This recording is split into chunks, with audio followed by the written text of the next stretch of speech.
Hello everyone, and welcome to A Little Bit of Nightmares, where we talk about anything to do with Little Nightmares. Here we encourage each other to delve deeper into this dark, distorted and dangerous world, whilst creating interesting theories along the way. So without further ado, let's begin. The funfair level, revealed in the trailer for Little Nightmares 3, has piqued a lot of fans' interest, including mine of course. Already, people have rushed to create concept art for predictive villains and sketches of what we might see. I too have decided to dabble a little into the concept art and fan fiction side of Little Nightmares to create this video. So follow me and don't get too scared as we embark on this journey into the funfair. This video will be split into 3 parts. Part 1, the Fairgoers. Part 2, the conies. And Part 3, the boss, who will remain a mystery until the end. Lo and Alone lunge out of a mirror as it shatters behind them. They tumble off of a table and onto the floor. Lo stands up and helps Alone to her feet. They both give each other a brief glance, then look around. They see carnival props scattered around the room, like a unicycle, and red curly wigs. Blue makeup is smeared all over the walls, and the room is illuminated by a dual light bulb hanging from the ceiling, flickering every couple of seconds. Lo and Alone immediately scramble towards a wooden crate, which they then thrust towards a nearby window. The crate slams against the wall, making a small but noticeable thud. Lo and Alone waste no time and promptly scale the crate, tugging on the window and leaping out of it. Their ears are flooded with grunts and groans when they watch as hordes of fairgoers slowly stumble towards many different games and old wooden carts. Their huge round heads, stout bodies, and stubby limbs cause them to lose their breath with each step, forcing out grunts of pain. Their fingers are wrinkled and sausage-like, matching their plump, oversized physique. Masses of fat are held in place by plain white shirts, with overalls or vests, and in some cases, thick brown overcoats. Small lights and the colourful projections from the stands light up the fairgoers' swollen faces. They have rough, chalky skin and black, ratty hair drooping over their foreheads. These foul foes fill Lo and Alone with disgust. They slide under a nearby cart, trying to evade the horde of terror, a mere feet away. Swiftly and quietly, they pounce from cart to cart, dodging falling pots, stray balls, and the gaze of any hungry fairgoers. They continue for about a minute or so, until they reach a rotting shed. They both lunge in its direction, desperate for a quick escape, but suddenly stop in their tracks. A bulky metal lock is latched around the handles of the shed, and they cannot escape without a key. They desperately scan their surroundings, praying for a way out. And then they see it.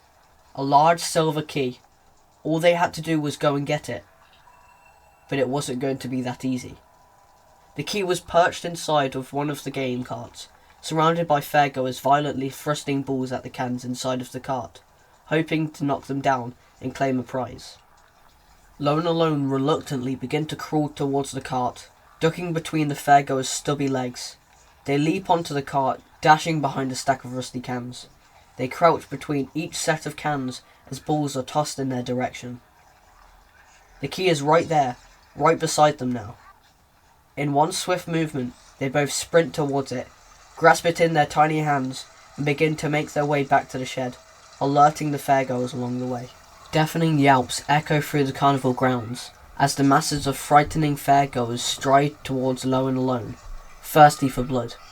Their hands stretch towards them as they run for their lives. Lo and Alone unlock the shed, open the door, dash inside, then slam the door just before they are caught by these terrible tormentors.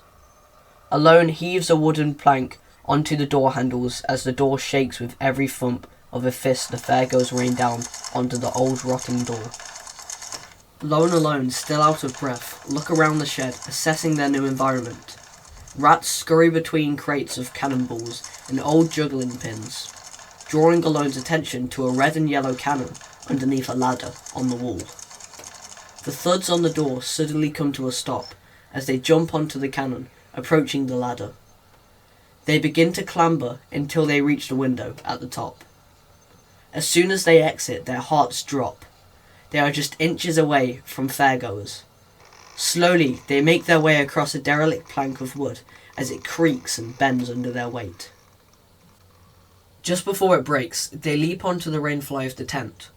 The bright colours of the tent begin to dull as it starts to rain. Fairgoers rush to shelter, trying to enter the large tent. A huge yellow animatronic duck towers over the crowd. Alone, filled with curiosity, rushes in its direction, jumping from tent to tent, and Lo soon follows suit. Eventually, they get to the animatronic, and Alone uses her wrench to turn a gear. The duck springs to life. Its eyes begin to glow. It rocks back and forward as it begins to quack a familiar tune. The Veronica song.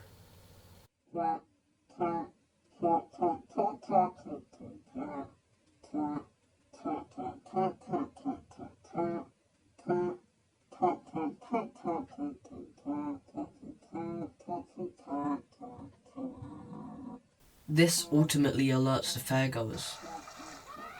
They all rush to the sound with violent intent, leaving room for Lo and Alone to sneak into the tent. They pounce towards the entrance when this duck suddenly stops. Fairgoers lose interest and return towards the tent. As they return, they catch Lo and Alone in their gaze and begin to rush towards Lo and Alone. Lo grabs the door and slams it shut. Alone follows, but leaving enough time for one fairgoer to enter. The fairgoer falls and begins to stand, but Lo notices a piano above the enemy connected to an old rope. Lo reaches for his bow and shoots the rope, cutting it and leaving the piano to come crashing down on top of the fairgoer. Lo and Alone continue through the hallway and through a small gap to enter the first tent. So that concludes part 1, aka the Fairgoers. Let me know what you guys think in the comments below.